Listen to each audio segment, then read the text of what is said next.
Pwede ho makita yung ID nyo, sir. At bakit ho kailangan palitan. Naano ko yan, inire-report nga yan. Eh, Patingin ho siya ng nga ID nyo. nag-asikaso. Wala kang,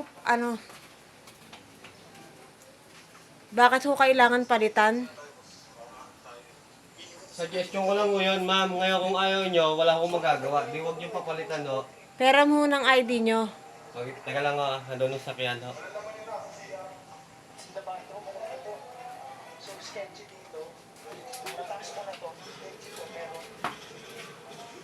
Uy, ba't tinanong ako eh?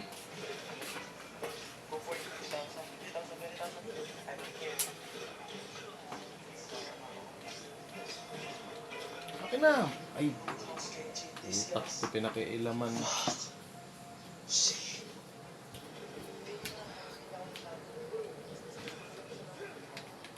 Bigyan nyo lang po kami ng paliwanag bakit po papapalitan, sir. Wala akong paliwanag na kailangan i-endorse dito, ma'am. Nasa inyo, kung gusto nyo papalitan, i-endorse ko. Ngayon, kung ayaw nyo, wala akong magagawa. Kung Kayo ayaw ho nyo. ang nagsalita kanina na papalitan siya.